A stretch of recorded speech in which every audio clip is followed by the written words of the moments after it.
Fenómeno muy particular, que es que la audiencia en medios tradicionales, esto es en televisión, aumentó, aunque la audiencia en redes sociales disminuyó contra el debate anterior.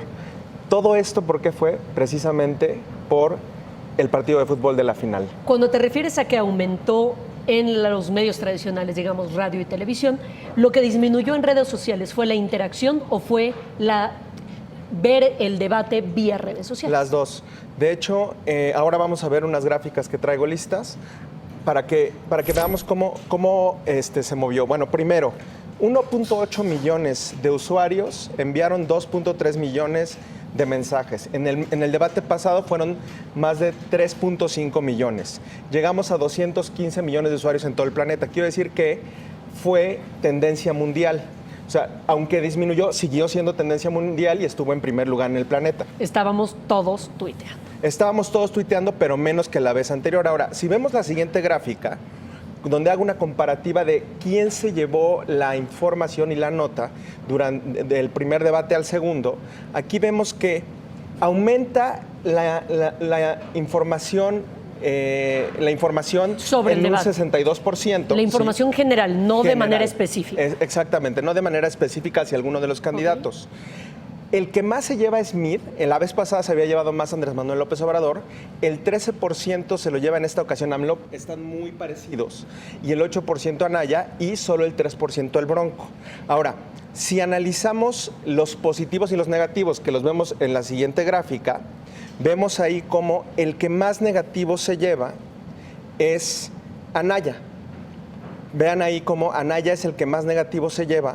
Y el que más positivo se lleva también es Anaya. ¿Puedes detectar a qué se deben estos negativos y estos positivos? ¿Hay algún momento específico? Sí, sobre todo a los ataques que se hacían entre ellos. Los negativos de los candidatos aumentan o disminuyen o aumentan sus positivos cuando entran ellos a hablar o cuando los atacan. Específicamente, en el caso de Anaya, cuando le dice canallín Andrés Manuel López Obrador, ahí empiezan a aumentar sus negativos. ¿Los negativos de Anaya? Los negativos de Anaya. ¿Y los de Andrés Manuel cómo se mantienen? Los de Andrés Manuel no se mueven, pero por ejemplo en el caso de Mid, sus negativos aumentan cuando le hablan de que Trump vino a México y lo trajo el PRI y lo trajo el gobierno. Entonces, veamos, ahí podemos ver, por ejemplo, al Bronco ya ni lo pelaron. No, bueno, es que es un escándalo, ¿no? O sea, 8% de positivos. Exactamente, 8% de positivos y vean los negativos. Están muy altos sus negativos contra sus positivos. Ahora, en la última gráfica es donde vamos a ver, si me pasan a la siguiente, 33% menos de personas viendo en general los temas relacionados con el debate, 38% menos de personas viéndolo en Facebook, ahí sí directamente en la plataforma, 50% menos de reproducciones en YouTube. Ahora, la televisión aumenta. Esto sí es muy interesante porque la gente, después del partido, se quedó viendo en la televisión y ya no interactuó tanto en redes sociales. ¿Qué quiere decir esto? Que la audiencia cambia. La audiencia fue más grande y la millennial se quedó en otras cosas.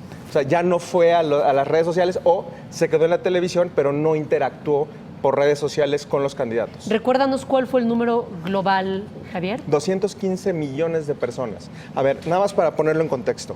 En México hay aproximadamente 80 millones de cuentas de todas las redes sociales, la que más tiene es Facebook, pero en el mundo, sobre todo en el mundo de habla hispana, sur de los Estados Unidos, España en algunos casos, porque fue tendencia mundial. Pero espérame, esto quiere decir entonces que el debate generó ruido en redes sociales, no solo en México. Definitivamente, no hay tanta gente conectada en México como para ver el debate y marcar más de 80 millones. Y puede deberse también a que hay gente interactuando de manera simultánea en Twitter y en Facebook, y que esos 215 no se refieren a 215 millones de personas efectivas, sino de cuentas, y hay gente que tiene 2 cuentas de redes sociales o 3. Normalmente la gente que tiene Facebook, solo Facebook no lo ve en YouTube, por dar un ejemplo, pero la gente que tiene Twitter también lo ve en Twitter y en Facebook. Ahora, nosotros no contabilizamos más que a la persona viendo. Esto en realidad lo que quiere decir es que sí hubo mucha gente conectada en el sur de los Estados Unidos, porque se ve incluso en la gráfica. Ayer presentó Víctor Hugo Michel un gráfico en el que aparece mucha gente en Estados Unidos, pero también en España y en Latinoamérica. Mira nada más. Muy interesante, Javier. Gracias. Pues nos vemos la próxima estamos viendo semana. por acá el próximo martes. Es momento de hacer una pausa, pero no se despegue, que ya volvemos.